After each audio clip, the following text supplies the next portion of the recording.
Yeah, man. You know what? Yeah, this whole potential rumored thing that's happening with this iPhone 12 not coming with a charging brick or charging cable or whatever it is, it's starting to really just jar some people. And I've seen certain sides of it, and I thought, let me chime in and just kind of bring my 2 cents to it, man. So Ben from Lover of Tech, what is really going to happen come the announcement of the iPhone 12? Will it have a charger or not? Let's talk about it.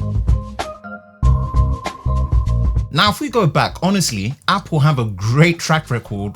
I don't know whether you want to call it great, but they've got a great track record of literally taking stuff away, from floppy disks to, the disk drive from the original MacBook Air that got taken away, to the most recent one, the headphone port, the SD card slots on their MacBook Pros. Bro, let me tell you this, they are not scared to take stuff away. So this thing coming up is something that is very believable. So what do I think? I've seen people on two sides of the camp where it's like, hey, it don't matter if they, take it away. Lots of people have the same chargers. Lots of people have the same cables. It doesn't matter. Save the space and whatnot. And there's other people saying that, look, for expensive as how you charge your products, man, and whatever you're doing, you should be including a charger, especially when it comes to certain price points. Like, no one else is doing it. Why are you doing it? And I'm going to split it from two angles, right? I get both sides of the equation. Now, apparently, there's 4 rumored, I'm saying rumored, right? 4 rumored iPhones that are meant to be coming out, with the announcement that usually is around September, right? iPhone 12, iPhone 12 Max, iPhone 12 Pro, and iPhone 12 Pro Max.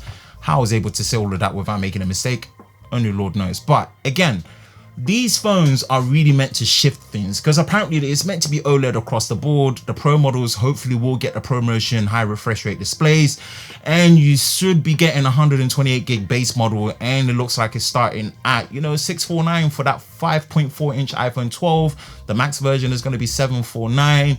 Then the Pro models are going to be 1,100 in terms of dollars, as expected from before. So I think that is a decent pricing in terms of scaling, right? Where I think Apple can really get away with this e-waste, or, economical waste or electronic waste testing that they want to do, right, will be on the 12 and the 12 Max, the normal non-Pro versions. Honestly, I think they can get away with it there to balance out whatever they're trying to do. And I've said this, if they can actually make the cost saving visible to the end consumer, I think it can be done. I can kind of understand where they're going with it, right? Why I say that is that they have a track record as of recently showing the visible saving that you do get as a consumer. Look, the iPhone XR or the iPhone XR, when it was first announced, remember, base storage was 64 gig and it came in at what price?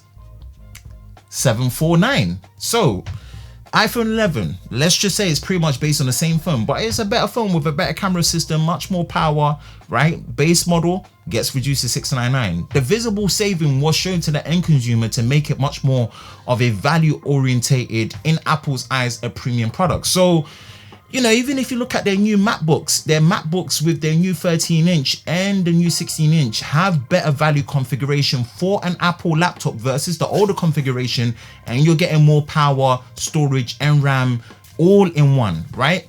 So Apple, as of recently, are a company that listens a little bit more to the consumer and kind of does what they say, and the end user does see some form of value from an Apple perspective from their previous Apple products that they've purchased, right? Where they can really get some value from there and see the saving.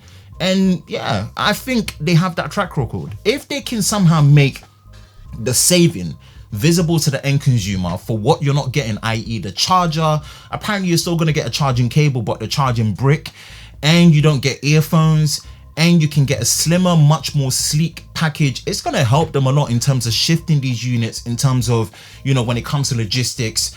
And I can get that. But what I cannot get behind for any good reason, right, is if any of those Pro devices do not come with any charger. We just got Apple to the point where, right, we've been able to get them to put a fast charging power delivery 18-watt power brick into these Pro model phones. And I don't really care if they're taking it out and there's a 20-watt one apparently that's again being rumored to come out to be able to give the ability to have even faster charging that you can buy separately. No, it's a pro device. You're gonna stick pro to it, commit, give the charger, give everything that's in there. I think even then, Apple still need to learn something from some of their competition that actually with some of their ultra premium products include their truly wireless earbuds. Samsung do that with the Fold and some of the other premium ones that come in there, and I think that's something they can learn from. So even if they can't do that on the Pro Model 12 and 12 Pro Max, there's no way. I would not agree with that, and I think that's a bad decision.